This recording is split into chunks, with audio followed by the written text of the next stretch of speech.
할렐루야. 네. 마지막 주일 저녁 예배를 선교 헌신 예배로 드리게 됐으면 감사합니다. 바라기는 우리 교회 선교부가 이제 제대로 이제 정착을 해서 지금 이렇게 나오신 분들이 선교부 하시면 될 것 같은데, 우리 교회 선교하시는 이제 일본도 러시아도 이제 선교하게 되는데 같이 가셔서 러시아도 갔다 오고 계속 전화가 오면 연락이 옵니다. 제발 좀 와달라고. 엘리베이터에 붙은 거 보셨죠? 예. 러시아도 한번 가는 거죠. 우즈베키스탄도 가고. 지금 전쟁하는 데가 어디죠? 우크라이나? 처음 들어보는데 그런 나라? 그 나라도 지금 전쟁하고 하고 있는데 거기도 가고 일본도 가고, 예, 그렇게 우리 선교부가 앞으로 귀하게 우리 선교에 쓰임받는 은혜가 있으면 좀 좋겠습니다. 그렇게 되기를 기도하시면서 우리 교회가 더 전진해 나가기를 축원합니다. 우리가 2주 전에 우리는 행복의 첫걸음이라고 해서 마음이 가난한 자가 받는 복에 대해서 살폈습니다. 마음이 가난한 자가 복이 있나니 천국이 저희 것이며, 오늘도 우리는 행복을 향한 8가지 중에서 두 번째를 좀 살펴보려고 하겠습니다. 청지기 부흥사경회 때문에 한 달 정도 쉬고 그 뒤에 또 연속해서 말씀 전하겠습니다. 오늘 마태복음 5장 3절부터 나오는 말 끝마다 복이 있다. 끝 구절마다, 각 구절마다 복이 있다라고 하는 말은 요즘 우리말로 하면 행복하다. 이렇게 하면 행복하다. 이런 뜻입니다. 따라해 봅시다. 행복하다. 예. 다시 한번 말씀드리지만 예수님께서 산상에서, 이걸 산상수훈이라고 그러죠. 예수님의 산 위에서 가르치신 이 복은 세상에서 흔히 말하는 복과는 정반대되는 복입니다. 세상에서 말하는 복과는 정반대되는 복. 세상은 어떻게 해요? 고통을 떨쳐버리려고 그러잖아요. 고통을 이기려고 그러잖아요.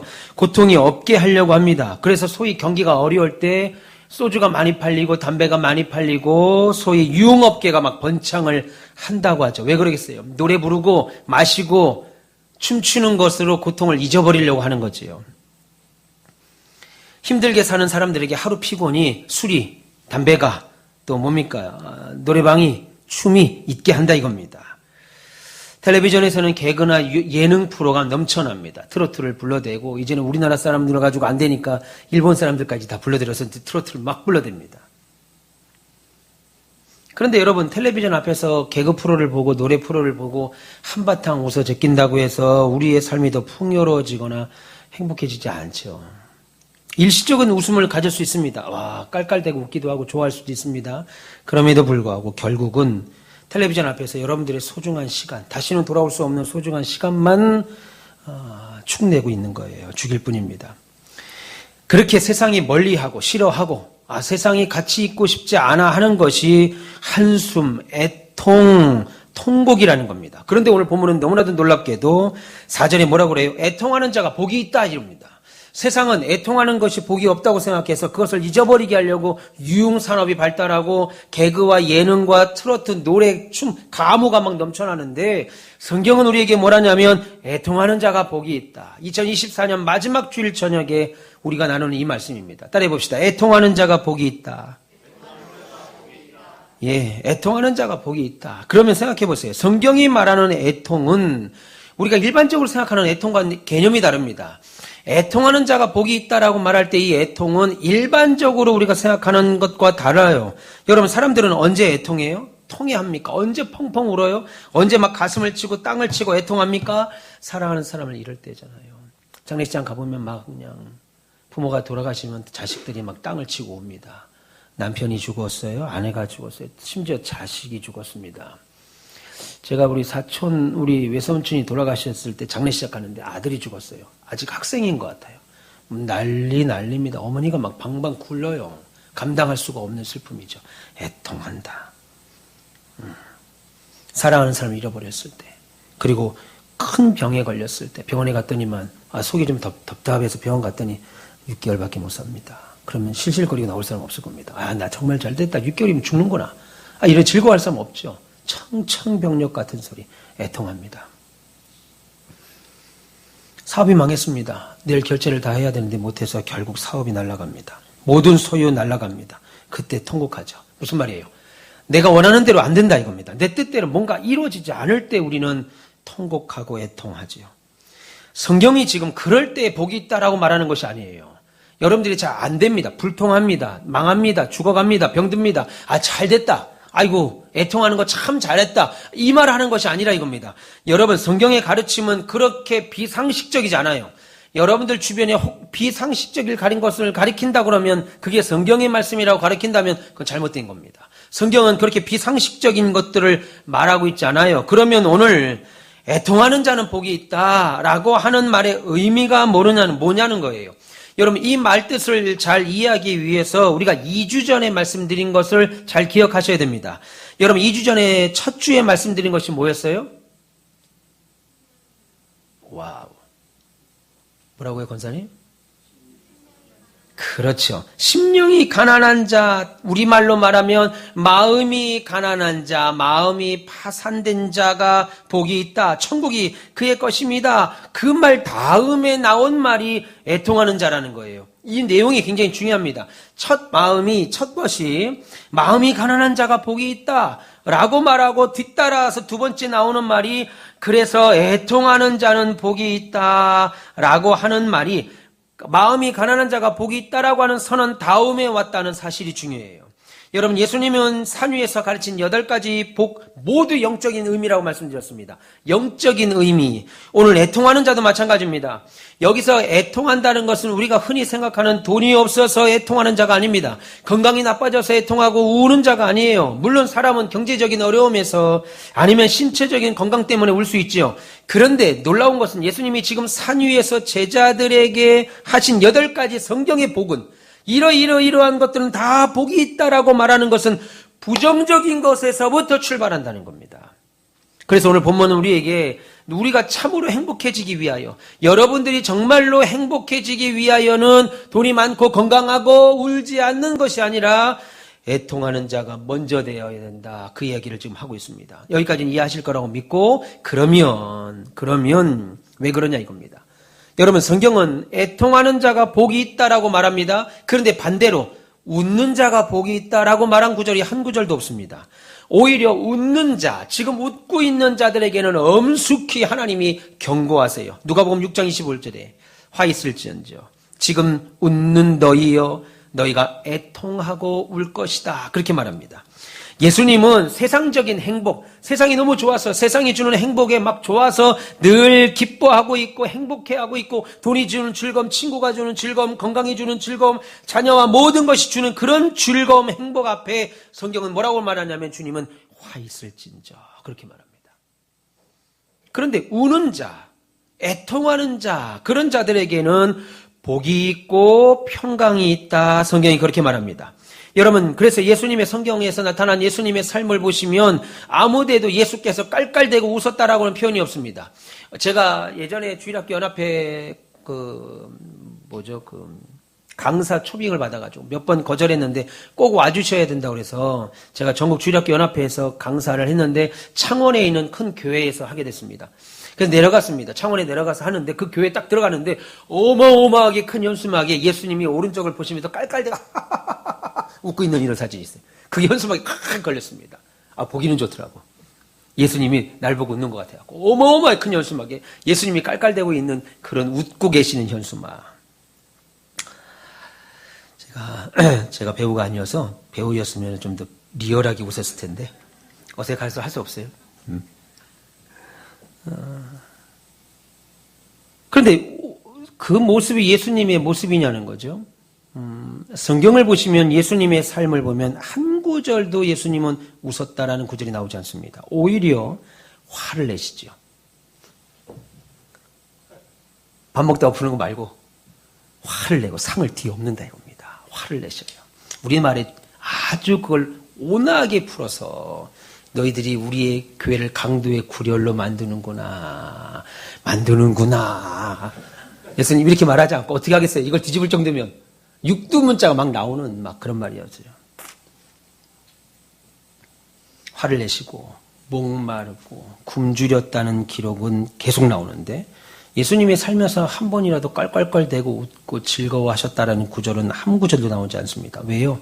그 이유를 구약에 예수님에 관한 메시아에 대한 예언을 보면 알 수 있습니다. 이사야 53장 3절에 그렇게 뭐라고 말하고 우리가 너무나도 유명한 구절 이사야 53장 3절에 세 번역으로 읽어드립니다. 그는 사람들에게 멸시를 받고 버림을 받고 고통을 많이 겪었다. 그는 언제나 병을 앓고 있었다. 사람들이 그에게 얼굴을 돌렸고 그가 멸시를 받으니 그가 우리도 덩달아 그를 귀하게 여기지 않았다. 한평생. 그것을 복음서에 보면 예수님을 향한 그 예언들이 실제로 예수님의 삶에서 겪었다는 것을 알 수 있습니다. 얼마나 예수님이 오셔서 슬픔을 겪고 고통을 겪고 멸시를 많이 겪었던지, 그가 얼마나 많은 고뇌와 고난 가운데 살았던지 그의 나이보다 훨씬 나이가 들어 보였습니다. 요한복음 8장 57절에 유대 지도자들이 예수를 끌어다가 휠문합니다. 네가 아브라함을 봤단 말이냐? 그러면서 뭐라고 말하냐면, 내가 봐도 50은 안 돼 보이는데. 예수님 몇 살이에요? 그 당시는 이제 갓 30 넘은 사람인데, 내가 봐도 너 50은 안 돼 보이는데 어떻게 네가 아브라함을 봤단 말이냐? 30살밖에 안 된 청년을 50으로 본 거예요. 제가 50인데 나보고 50으로 보는 사람이 없죠. 다 30으로 보잖아요, 지금. 근데 예수님이 이제 갓 30인데, 내가 너 보니까는 유대 지도자들이 뭐라고 그래요? 내가 너를 보니까 50은 안 돼 보이는데, 이제 갓 50밖에 안 돼 보이는데, 네가 아브라함을 알았단 말이냐? 그렇게 말합니다. 요한복음 8장 57절이에요. 그러니까 여러분, 예수님이 당하셨던, 살면서 당했던 고뇌와 근심과 걱정과 괴로움으로 인해서 예수님이 그 나이보다 훨씬 들어 보였다 이겁니다. 훨씬. 그러니까 여러분, 예수님이 여러분들이 그 펠릭스 솔트만이 그렸던 그 그림, 막 미정은 막 갔다 와가지고 코팅 펌하고 막 나온 얼굴 뽀얀 그런 예수님의 모습이 아니라 이겁니다. 오히려 예수께서 웃으셨다는 기록은 나오지 않는데 이번에는 우셨다는 기록은 나오죠. 요한복음 11장 35절에 예수께서 우셨다. 언제요? 나사로의 무덤 앞에서 우셨습니다. 물론 친구인 나사로가 죽었다고 울었던 거 아니에요. 나사로가 죽었기 때문에 운 것 아닙니다. 왜요? 나사로는 예수님이 이제 곧 살려낼 거니까 그것 때문에 울은 거 아닙니다. 나사로는 예수님이 살려내실 거니까 나사로가 죽었다는 것 때문에 우신 것이 아니라는 거예요. 이 이야기 뒤에 가서 한 번 더 말씀드리겠습니다. 여러분, 예수님이 또 우신 기록은 또 나옵니다. 예루살렘 성을 바라보고 우셨다. 예수님의 생애를 기록한 복음서에는 예수님이 웃고 즐기고 즐거워하고 레저 스포츠하고 하는 모습으로 예수님을 그려낸 곳이 한 구절도 없고 오히려 슬퍼하고 울고 통곡하는 모습으로 예수님을 기록하고 있습니다. 주의 모습뿐만 아니죠. 구약의 모든 선지자들이 그랬습니다. 여러분, 대표적으로 신약의 사도도 마찬가지였습니다. 대표적으로 울었던 선지자가 예레미야죠. 얼마나 울었던지 예레미야는 애가 슬픔의 노래라고 하는 책을 따로 썼습니다. 예레미야 9장 1절에 내가 내 백성을 위하여 뭐라고 그래요? 주야로 운다. 밤낮 운다 이겁니다. 밤낮. 사도 바울도 로마서 7장 27절에 뭐라고 그럽니까? 오라 나는 곤고한 사람이다. 이 사망의 몸에서 누가 나를 건져내랴 탄식했습니다. 여기서 말하는 탄식은 나의 악함에 대하여 애통하고 부르짖고 눈물 내 기도입니다. 여러분, 신앙인은 자기에 대해서 철저한 절망감을 갖죠. 예수를 믿으면 믿을수록 목회를 하면 할수록 저의 연약함을 확인해요. 인간의 연약함. 그래서 애통하는 것은 심령이 가난한 자에게 반드시 따라오게 되는 겁니다. 심령이 가난합니다. 마음이 가난합니다. 그런 사람들에게 따라오는 것은 애통하는 거예요. 지금 이 이야기를 좀 하려고 합니다. 왜요? 하나님의 거룩하심을 대면한 자, 내가 하나님에 대하여 거룩하심을 대면한 자는, 그래서 내가 사는 삶을 보게 되면 나는 하나님을 만났는데 하나님의 말씀을 전하는 자인데 내가 사는 삶을 보면 너무 무능한 거예요. 제가 너무 절망스러운 거예요. 이걸 경험하죠. 그래서 심령이 가난한 자는 반드시 따라오는 것이 애통하는 겁니다. 하나님에 대한 거룩한 애통. 그 결과 애통하게 되죠. 자기를 대면합니다. 자기의 삶을 직시하는 사람은 내 죄악으로 인해서 애통하게 되죠. 이러한 자가 오늘 본문이 말하는 애통하는 자입니다. 기독교 2000년 역사를 한번 보세요. 여러분, 거룩한 삶을 추구했던 우리 믿음의 선배들은 자신의 하루하루를 돌아봤습니다. 하루를 마치고 돌아봤습니다. 하루를 끝내고 자신을 돌아봤습니다. 돌아보았고 그런 삶을 살라고 우리에게 늘 권합니다. 제가 지난주에 기독교 3대 명서 중 고전 중에 토마스 아킨피스의 그리스도를 본받아, 혹은 어거스틴의 참회록, 우리 전사님이 우리 교회 도서관에 어거스틴의 참회록이 있는데 그걸 지금 가져가셔서 읽고 있어요. 가져와야 돼요. 가져갔다간 집에 가져갔다가는 말로는 안 하겠습니다. 읽어보세요. 네. 믿음의 선배들은 하나같이 자신을 돌아봤습니다. 저녁에 잠자기 전에 내가 오늘 하루를 어떻게 살았는가 돌아보고 그런 삶을 살려고 우리에게 계속 권했습니다. 여러분 집에 와서 밥 먹고 텔레비전 보다가 소파에 누워 앉아서 TV 보다가 깔깔대다가 잠자리에 누워서까지 스마트폰으로 유튜브 보고 잠자는 순간까지 카톡 하다가 잠드는 사람들이 아니었다는 거예요. 네이버 보고 다음 보고 막 잠자리에 서서 자기 생활을 돌아보며 스스로에게 질문을 던집니다. 나는 오늘 무엇을 했지? 나는 오늘 무슨 말을 했지? 나는 오늘 다른 성도들에게 어떤 행동을 했지? 나는 왜 다른 성도들에게 불친절하고 나는 왜 화를 냈지? 나는 하나님의 나라를 위하여 어떤 일을 했지? 나는 하나님의 나라를 위해서 왜 이거밖에 못했지? 라고 오늘 하루 자신이 했던 습관이나 행동을 돌아보고 그 심령을 가졌던 사람들, 믿음의 사람들이었죠. 그러면 그 과정에서 마땅히 신자로서는 해야 되지, 하지 말아야 할 말들, 안 될 일들, 행동을 했다면 그것 때문에 고통하는 겁니다. 그게 애통하는 자. 마음이 가난한 자가 반드시 따라오는 것, 애통하는 자. 아, 나 더 잘할 수 있었는데 왜 그거밖에 못했지? 왜 안 했지? 애통하죠. 그리고 내일은 그렇게 살지 말아야 되겠다. 믿음으로 결단하고 기도하는 사람입니다. 선하게 살고 싶은 마음과 편하게 살고 싶은 마음. 여러분 기독교인들은 어디에서 고민해요? 편한 것과 옳은 것 사이에서 고민합니다. 그게 신자예요. 불신자들은 그거 고민 안 하죠. 내가 원하는 건 대로 사는 거예요. 내가 좋아하는 대로 사는 거예요. 그런데 신자는 옳은 일과 편한 일 사이에서 고민한다고요. 당장 새벽 기도도 어때요? 옳은 일인데 당장 내가 편한 일은 뭐예요? 안 나오는 거지요. 자는 거지요. 예. 근데 예수 안 믿는 사람은 이거 가지고 고민할 필요가 없어요. 새벽 기도 가지고 고민할 필요 없습니다. 헌금 가지고 고민할 필요가 없습니다. 송구영 신님이 나올까 말까 고민할 거 없어요. 그냥 월요일날 화요일날 그냥 떠나면 됩니다. 어디로? 정동진으로. 그래서 해 뜨는 거 보면 돼요. 근데 우리는 그거 안 합니다. 한평생 저는 제야의 종인가? 그 어디서 치죠 그거? 스들이 그 치는 거 있잖아요. 중 치는 거. 종 치는 거. 어디서 치죠 그거? 종각. 그렇죠. 종각에서. 안 가보셨구나. 저도 그래. 한 번도 가본 적이 없어요. 여지껏 살면서. TV로도 본 적이 없어요. 교회 와 있어가지고 TV로도 본 적이 없습니다. 예. 목사님, 선배 목사님 한 분이 송구영 씨님 일 2시에 드린대요. 이번에도. 그리고 바로 정동진으로 간다. 바로! 아, 우리도 그럴까? 그냥 2시에 바로 드리고 정동진 가서 해 뜨는 걸 본다 이겁니다. 와.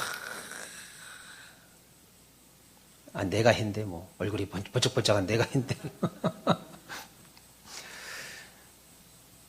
제가 얼굴에 선크림을 발라요. 햇빛이 이 라이트가 비쳐갖고. 근데 잘 펴발라야 되는데 어느 때는 잘 못 발라서 이렇게 그냥 이렇게 바르고 그러니까 누가 저한테 그러더라고요. 목사님, 선크림이 뭉쳤어요. 얼굴이 이상해요.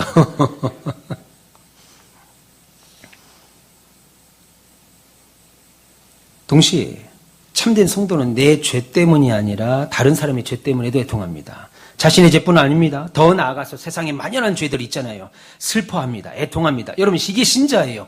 세상에 만연한 죄, 세상에 만연한 불법을 보면서 그래서 신문 보면서 텔레비전을 보면서 깔깔대고 웃는 것이 아니라 세상에 악한 세상 짐승처럼 사는 사람들을 보고 혐오하고 끝나는 것이 아니라 혀를 차고 끝나는 것이 아니라 그들로 인하여 애통한다고요. 정말 소중한 삶을 귀한 시간을 헛되고 악한 것에 보내는 사람들로 인해서 괴로워합니다. 이렇게 신자는 자신의 죄 때문에도 애통하지만 동시에 다른 사람의 죄, 세상에 만연한 죄로 인하여 애통하는 사람이죠. 예수님께서 세상을 향해 오신 이유도 여기에 있어요. 예수님은 친구 나사로의 무덤 앞에서 우셨다고 그랬습니다. 영원히 죽지 않아야 될 우리들인데, 우리는 원래 영원히 죽지 않도록 지원받았습니다. 그러니까 죽는 것이 부자연스럽죠. 죽음이라는 게 자연스러워요? 어머니, 85 됐네. 이제 가셔야 되겠다. 이제 죽어야 되지. 이제 죽는 게 너무 기뻐. 자연스러워. 예. 우리 이상호 집사님이 어머니나 아버지가 돌아가셨는데 친구들에게 호상이야. 우리 어머니 아주 호상이야. 그러면 기쁠까요? 안 기쁠까요? 섭섭하죠? 섭섭합니다. 죽지도 않았는데 벌써 섭섭해. 죽지도 않았는데. 여러분, 죽는 것이 자연스럽다면 우리가 죽는 것에 대해서 부정적인 생각을 가질 필요가 없습니다. 우린 영원히 살도록 지원받아서 죽는 게 부자연스러워요. 자연스럽지 않아요. 그래서 여러 양상으로 나오죠. 불안하기도 하고 두렵기도 하고 어쨌든 부자연스럽습니다. 여러분, 예수께서 세상을 향해 오신 것이 마찬가지 그거예요. 영원히 죽지 않아야 될 나사로가 우리에게 죽음을 가져왔습니다. 죄라는 게 죽음을 갖고 왔고 삶을 망쳐놓고, 죽는다는 것이 삶을 망쳐놓잖아요. 망칩니다. 죽음이라는 게 삶을 망쳐요.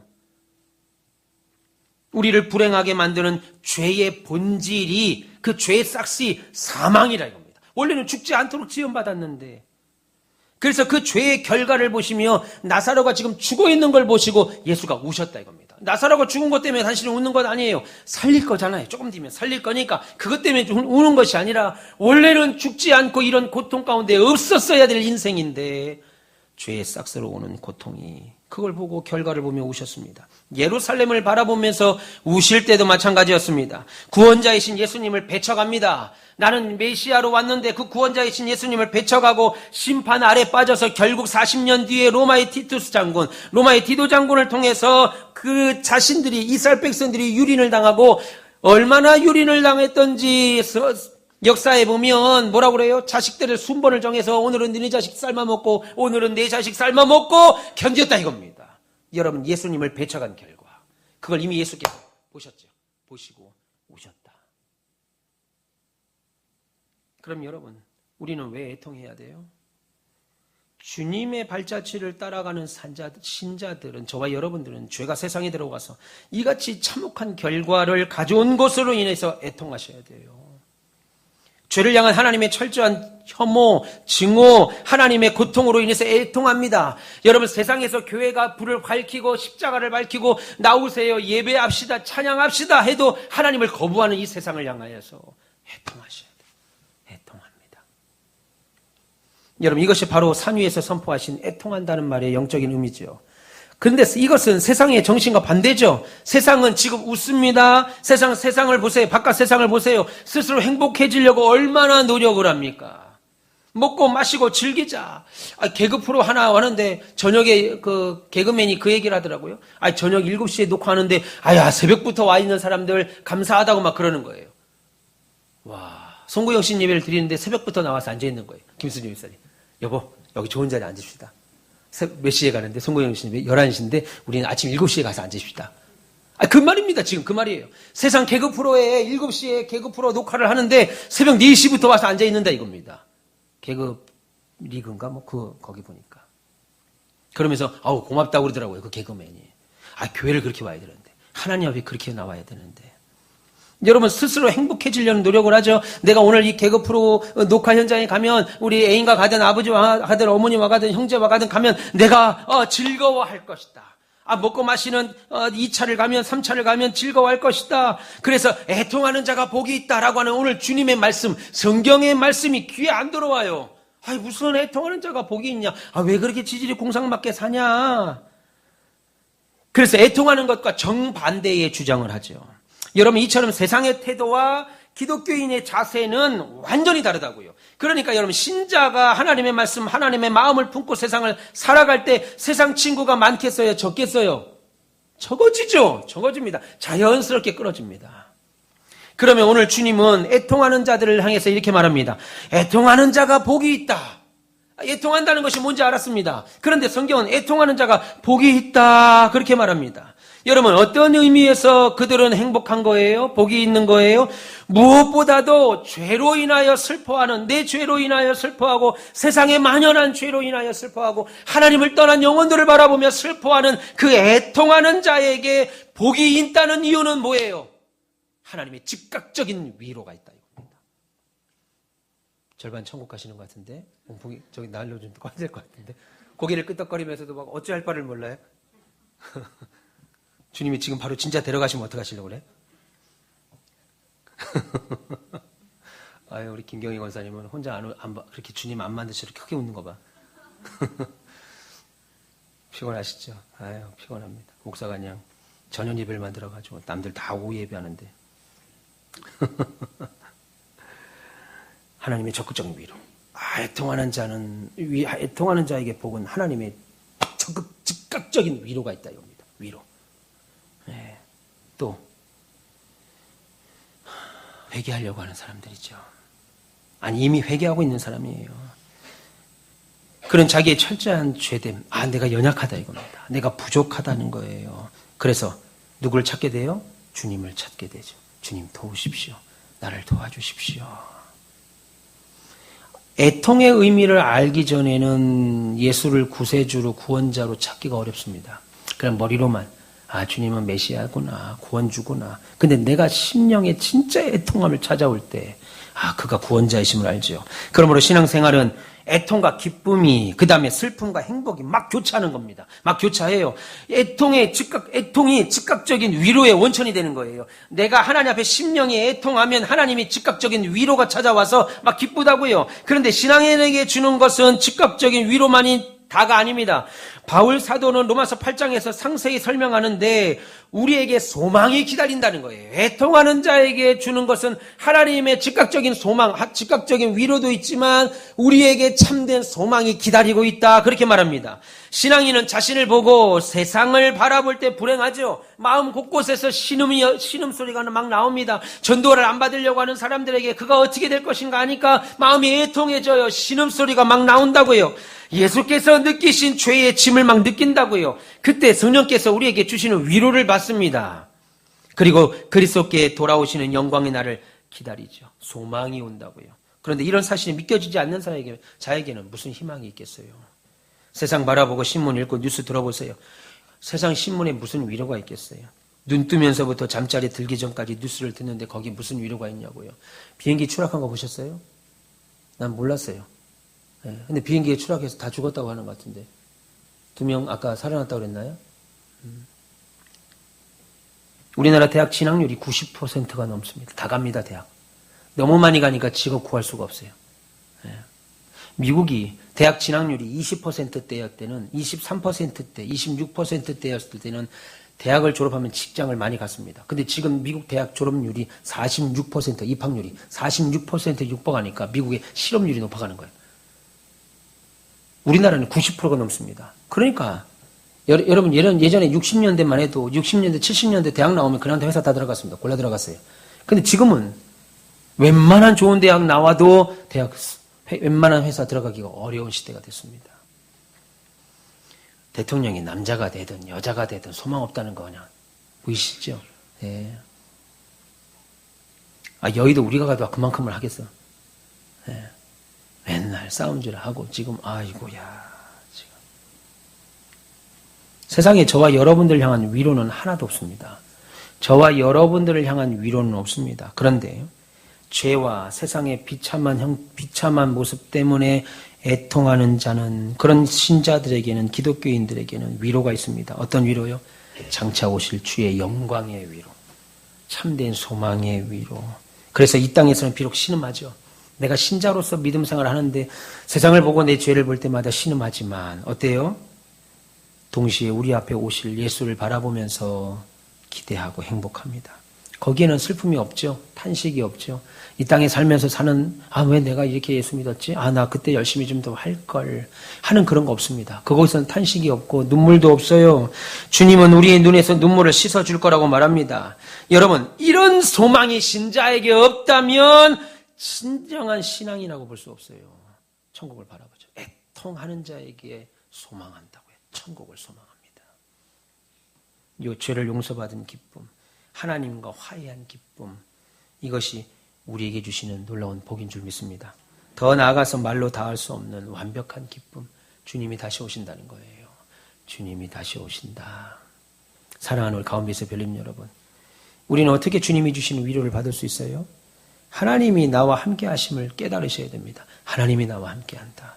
우리는 세상에서 상처받고 고통당하면 하나님이 나와 함께 하신다는 사실을 잊어버립니다. 잊어버려요. 어려움을 딱 당하면 그는 사실 바로 잊어버립니다. 그러나 시편은 말합니다. 34편 18절에 여호와는 마음이 상한 자와 가까이 하시고 중심으로 통회하는 자를 구원하신다. 그렇게 말합니다. 하나님은 고통 가운데 있는 여러분들과 함께 합니다. 고통 가운데 계시는 저와 여러분들과 함께 하셔요. 하나님은 저와 여러분들의 고통을 기억하신다고요. 그 고통이 어디서 오는 고통이든 어떤 고통이든 그 고통을 기억합니다. 아니, 내가 나이가 젊을 때는 막 그냥 힘이 있었는데, 아니, 나이가 들수록 눈도 침침해지는 것 같고, 예. 뭔가 잘 안 돼요. 그죠? 운동도 잘 안 되는 것 같고, 힘이 붙이기도 하고. 그런 것 자체도 고통 아니겠어요? 마음이 슬픔이 찾아옵니다. 애통이 막 찾아옵니다. 약 먹지도 않았던 내가 어느 순간 약봉지가 막 늘어나죠. 그게 비타민이 됐든 오메가3가 됐든 지병으로 먹는 고혈압이 됐든 무슨 약이 됐든 약이 막 늘어나 약이. 먹지도 않았던 약이. 젊을 때는 그냥 아무리 몸살 감기가 들어도 그냥 밤에 잠만 딱 자고 일어나면 그 다음날 몸살 감기가 어디 있어요. 지금은 잠을 자고 일어나도 일주일 내내 닌겔까지 맞고 와도 힘이 들어요. 저도 그 정도인데 여러분들 얼추하겠어요. 우리 전영폰 집사님, 참 건강하신 겁니다. 80이신데, 저도 그 나이까지, 살 수나 있을까 걱정이에요. 염려가 돼. 내가 그 나이까지 살 수나 있을까. 우리 아버지가 65세 들어가셨는데, 아버지 고모님들이 그래요. 우리 집안은 최 씨가 일찍 죽는데, 장남이. 웬일이야. 참나. 우리 할아버지도 65세 죽었고, 60세도 죽었고, 우리 아버지도 65세 죽었으니까, 나보고 어쩌라는 거지, 그 말을 하면서. 나 그럼 몇 년 안 남은 것 같아, 지금. 그러니까 15년 나 내 정년에 은퇴도 못할 것 같은데, 이러다가. 웬일이니, 고모님들이 앉아서 그 얘기 하시더라고요, 아버지 장례식장에. 우리 집안은 큰아들이 일찍 죽는다고, 뭐 어떡하라는 거지, 나보고. 하나님은 우리의 고통을 아시죠? 아실 뿐만 아니라 하나님은 우리를 도와주기를 원한다는 겁니다. 이게 애통하는 자가 받는 복입니다. 요즘 힘들지? 난 너 생각하고 있어. 그냥 평상시에 연락도 안 하는 친구가 카톡 하나, 카톡 이렇게 오는 그 메시지, 아무 영향력도 없는 그런 메시지가 아니고, 요즘 힘들지? 내가 너 생각한다. 이런 메시지가 아니고, 하나님은 직접적으로 우리에게 간섭하셔서 우리와 함께 하시고 우리에게 위로를 준다고요. 그냥 그런 카톡, 하나님이 우리에게 그냥 단체 문자 보내듯이 그런 카톡 보내지 않는다는 겁니다. 부디 하나님 말씀을 통해서 위로받기를 축원합니다. 여러분, 하나님을 통해서 위로를 받으세요. 성경을 읽다 보면 내 마음을 막 위로하는 때가 있습니다. 그래서 그냥 아무 음악도 안 깔려요. 누가 뭐 이렇게 말하는 것도 아닙니다. 성경을 읽다 보면 나도 모르게 울컥할 때가 있습니다. 하나님이 여러분들에게 위로를 찾아오시는 거예요. 그러면 밑줄을 쭉 거기서, 그리고 거기서 나오는 약속마다 밑줄을 치고 암송을 해보세요. 제가 제일 좋아하는 성경 구절 중에 하나, 요한복음 14장 1절. 너희는 마음에 근심하지 마라. 하나님을 믿으니 또 나를 믿어라. 너희는 마음에 근심하지 마라. 예. 마지막 위로의 날을 사모하며 살아가는 여러분 됐으면 좋겠습니다. 그 순간에 여러분들은 반드시 위로를 받을 겁니다. 이 땅에 사면서도 즉각적인 위로 말할 것도 없고 영원한 소망 되신 주님께서 우리에게 그날에 위로를 주실 겁니다. 주님만으로 만족하는 가난한 마음을 소유하고 세상을 살 때 애통하는 것은 반드시 따라옵니다. 반드시 따라옵니다. 근데 그 애통이 기쁨으로 변하게 될 거예요. 오늘 슬퍼하는 자에게 내 죄를 통해서 애통하고 세상을 돌아보는 세상에 만연한 하나님을 멀리하고 하나님을 떠난 죄로 인해서 애통하는 심령은 주님이 오늘 우리에게 말씀합니다. 애통하는 자는 복이 있나니 그들이 즉각적인 위로, 참 하나님의 위로. 여러분 속상할 때 친구들 만나서 괜찮아, 힘들지, 이 말 한마디만 들어도 막 눈물이 막 쏟아지잖아요. 근데 우리 주님이 위로하신다고요. 김정장 권사님, 우리 주님이 세상 사람들에게 말하면 그냥 그 앞에서는 그런가 보다 하고 뒤에 가서는 또 욕하잖아요. 근데 우리 주님은 그렇게 말하지 아니하시고 위로하신다. 우리 주님의 위로를 받으시길 축원합니다. 더 나아가 세상의 비참함을 보면서 애통하고 여러분의 죄를 보면서 애통하시면서 주의 위로를 받으시고 그렇게 믿음으로 승리하시는 저와 여러분 되시기를 주님의 이름으로 축원합니다. 이 시간에 우리 같이 한번 기도할까요? 우리 몇 가지 는 기도하겠습니다. 아픈 성도들이 계셔요. 몸이 아프지 않도록 위해서 기도해 주시고, 내일 모레 송구영신 예배 화요일입니다. 화요일. 어머, 뭔가 있었던 것 같은데? 주일날 만나면 안 돼요? 저는 주일날 만나면 안 돼. 뭔가 있었던 것 같은데? 왜, 여보? 주일날 지금 예배 가는데. 그러게, 뭔가 있었던 것 같은데, 이 주에. 뭔가가 있었는데. 뭔가 이렇게 텁텁한데? 화요일입니다. 송구영신 예배. 화요일 황제사님? 예, 화요일 날. 1월 1일 날 남편과 함께 서울 구경하다가 여보 뭔가 있었던 것 같은데 우리 하시면 안 됩니다.